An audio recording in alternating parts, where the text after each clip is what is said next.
কখনো কখনো আমরা আমাদের জীবনে ডাইরেক্ট কোনো ট্র্যাক পাই না বা ডাইরেক্ট এমন কোনো রাস্তা পাই না যেটা দিয়ে চলে আমরা আমাদের জীবনে সাকসেস পেতে পারি। সেই সময় আমাদের জীবন এমন এমন রাস্তায় আমাদেরকে ঘোরায় যেগুলো আমরা ভাবছি যে আমাদের যেন টাইম পাস হচ্ছে বা আমাদের যেন শুধু সময়টাই বেরিয়ে যাচ্ছে, কাজের কাজ কিছু হচ্ছে না, এই ধরনের বিচারবোধ মাথায় আসে। আমরা প্রত্যেকে MS ধোনি দি আনটোল্ড স্টোরি মুভিটা দেখেছিলাম, যেখানে ধোনি যে কিনা এত বড় ক্রিকেটার হতে চলেছে তাকে একটা সময়ে ওই রেল স্টেশনে কাজ করতে হয়েছিল। তো এই যে এইসব ছোটোখাটো ছোটোখাটো কাজ করতে করতে করতে করতে তার যে জীবনটা যেত না, এই জীবনটায় সে ভাবছিল যে কেন এত কিছু প্রবলেম ফেস করতে হচ্ছে, আমি যেন নিজের জীবনের একটা টাইম লস করছি। আসলে কিছুই নয়, ইউনিভার্স এই রকম মোমেন্টেই আমাদের আসল পরীক্ষাটা নেয় যে এ আদপেও এতখানি সমর্থ কিনা যার দ্বারা একে মহান দায়িত্ব প্রদান করা যায়। যে কোনো ক্ষেত্রে একটা ইন্টারভিউয়ার একটা ইন্টারভিউ নেয়, আর একটা এই ইউনিভার্স আমাদের ইন্টারভিউ নেয়। ইন্টারভিউয়ারের ইন্টারভিউ 20-25 মিনিটের ভেতরে শেষ হয়ে যায়, কিংবা ম্যাক্সিমাম আধ ঘন্টা 35 মিনিটে শেষ হয়। কিন্তু এই ইউনিভার্সের ইন্টারভিউ কিন্তু চলতে থাকে। আমাদের অন্তরে বাহিরে সর্বত্র সেই পরমেশ্বর আমাদেরকে দেখছেন, আমাদের প্রত্যেকটা থটসকে উনি ট্র্যাক করছেন, প্রত্যেকটা বিচারকে উনি বুঝছেন, এবং আমাদের প্রত্যেকটা অ্যাকশনসকে উনি বিচার করে তার ফল প্রদান করছেন। তো সুতরাং সবথেকে বড় বিষয় হচ্ছে কি, আমরা যেটাকে মনে ভাবছি যে আমরা তো নিজের জীবনের রাস্তা পাচ্ছি না, আমরা তো সঠিক একটা পথ পাচ্ছি না যেটা দিয়ে চলে আমরা কোথাও না কোথাও নিজেরা নিজেদের জীবনের সাকসেসের মার্গটা প্রশস্ত করব। তো সবথেকে বড় কথা, সোজা কোনো রাস্তা হয় না। বহু ক্ষেত্রে অনেক ধরনের এক্সপেরিয়েন্সের দরকার হয়। যদি তোমার হাতে আপাততপক্ষে যদি তুমি কোনো রাস্তা না পাও, তুমি তোমার প্যাশন না জানতে পারো, তুমি কি কোন পথে এগোলে নিজের জীবনে সফলতা পাবে সেটা যদি বুঝতে পর্যন্ত না পারো, তো বলবো হাতের সামনে, চোখের সামনে যে কর্মটুকুনি আছে, যেটা সত্যি সত্যি রিকোয়ার, সত্যি সত্যি প্রয়োজন, সেই কর্ম করা শুরু করে দাও। অল্প অল্প অল্প অল্প করে ছোট থেকে ওঠো। বিভিন্ন ধরনের এক্সপিরিয়েন্স আসবে, সেই অভিজ্ঞতাগুলোকে সঞ্চয় করো, সেখান থেকে শিক্ষা নাও। ডেলি ঘুম থেকে ওঠো সকালে, এবং সকাল সকাল ঘুম থেকে উঠে পড়ো। তার সঙ্গে সঙ্গে রাতে শুতে যাওয়ার আগেই যে সারা দিন তুমি কোনো না কোনো কর্মের সঙ্গে নিযুক্ত থাকো। যদি বাইরে থেকে কোনো কর্ম নাও আসে, ঘরে নিজের মধ্যে থেকে কিছু না কিছু অভিনব কিছু ক্রিয়েট করবার চেষ্টা করো। একটা কথা মনে রাখবে, হাসল করবার ইচ্ছাটা যেন কমে না যায়। যদি হাসল করবার ইচ্ছাটা না কমে না, তুমি দেখবে তুমি যেটার যোগ্য, আখেরে কিন্তু তুমি সেটাই পাবে। আমরা যদি হাসিল করবার ইচ্ছাটা কমিয়ে রাখি, বা কোথাও না কোথাও নিজের ভেতর থেকে সেই মোটিভেশনটা নষ্ট হয়ে যায় যে সামথিং আমি কিছু করব, এই যে মোটিভেশনটা, এই মোটিভেশনটা যদি নষ্ট হয়ে যায়, তখনই কিন্তু আমাদের পথ আর প্রশস্ত হয় না, আমাদের পথ ওখানেই স্টপড হয়ে যায়।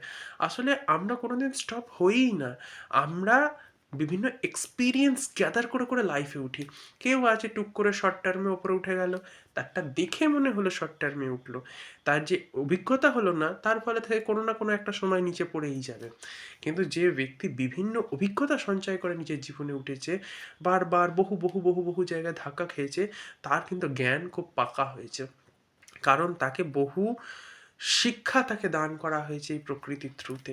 তো সুতরাং যখন আঘাত পাচ্ছ, চোট পাচ্ছ নিজের জীবনের এই সংঘর্ষে, যখন বারবার আহত হচ্ছ, কষ্ট পাচ্ছ, কাঁদছ, এটা খারাপ কিছু নয়। এটা বরং প্রত্যেক মোমেন্টে তোমাকে এক একটা করে জায়গায় শিক্ষা দেওয়া হচ্ছে যে এই লাইনটায় যাস না, এটা তোর জন্য নয়, বা এইটা করিস না, এটা তোর জন্য নয়, এই বিচারবোধগুলো রাখিস না, এগুলো তোর জন্য হার্মফুল, এবং এই কার্যগুলো করিস না এই মানুষগুলোর সামনে, কারণ এই মানুষগুলোর সামনে এই কার্যগুলো করলে তোর ওপর তাদের ওই ধরনের ধারণা পড়বে। তো বিভিন্ন ধরনের শিক্ষা আমাদের ডেইলি বেসিসে ভগবান দিচ্ছেন। শুধু দরকার সেই শিক্ষাটাকে গ্রহণ করে নেওয়ার। আমরা যদি চুপচাপও বসে থাকি না, চোখ বন্ধ করে এবং নিজের ভেতরেও যদি অবজার্ভ করি, তাহলেও হাজার শিক্ষা আমরা পাবো। কারণ হাজার থটসগুলো নিজেদের মনের ভেতরে দেখতে পাবো। যখন নিজেদের মনে হাজারটা থটস দেখতে পাবো, তখন বুঝতে পারবো সেই থটসের কারণ কী, কী কারণে থটসগুলো আসছে, কী কারণে জেনারেট হচ্ছে। হ্যাঁ, এত থটস জেনারেট হওয়ার পেছনে কারণটা কি আছে, সেই কারণকেও অন্বেষণ করে আমরা নিজেদের জীবন থেকে শিক্ষা পেতে পারি। তো সুতরাং শিক্ষার কোনো শেষ নেই। আমাদেরকে একটা কথা মনে রাখতে হবে, সফলতা আমাদের গন্তব্য যেন না হয়, আমাদের শিক্ষা যেন গন্তব্য হয়।